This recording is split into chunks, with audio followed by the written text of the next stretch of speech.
کوئی بھی انسان قانون کی تعلیمی ڈگریاں حاصل کر کے جج کی کرسی پر تو بیٹھ جاتا ہے، مگر یہ ڈگریاں اس بات کی ضمانت نہیں کہ وہ انصاف کرنے کے اہل ہے یا نہیں۔ انسان کو زندگی میں ہر اس موقع سے فائدہ اٹھانا چاہیے جو اسے میسر ہو، اور اس سے کسی کی حق تلفی یا عزت نفس مجروح نہ ہوتی ہو۔ دوسروں کی مجبوریوں سے تو صرف شیطان صرف ہی فائدہ اٹھاتے ہیں۔ مومن مرد اور عورت پر آزمائشیں آتی رہتی ہیں، کبھی اس کی ذات پر تو کبھی اولاد اور کبھی مال پر، یہاں تک کہ جب وہ اللہ سے ملاقات کرتا ہے تو گناہوں سے بالکل صاف ہو جاتا ہے۔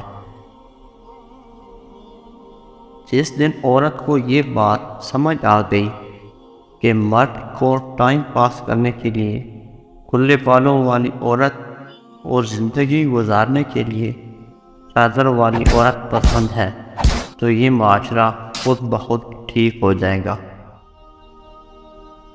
رسول اللہ صلی اللہ علیہ وسلم نے فرمایا، امانت اور صلہ رحمی کو چھوڑا جائے گا تو وہ پل صراط کے دونوں کناروں پر کھڑی ہو جائیں گی۔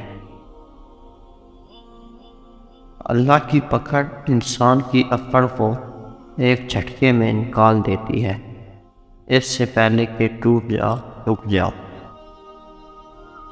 روزہ داروں میں سب سے بہتر وہ ہے جو اپنے روزے میں اللہ تعالیٰ کا ذکر کثرت سے کرتا ہے۔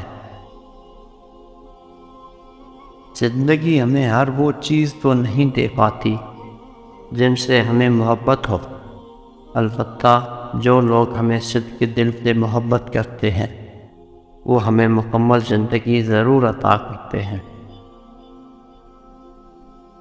ہم اپنے لیڈروں کو راضی کرنے کے لیے جیل تو جا سکتے ہیں، مگر اپنے رب کو راضی کرنے کے لیے مسجد نہیں جا سکتے۔ یہ ہماری تباہی کی اصل وجہ ہے۔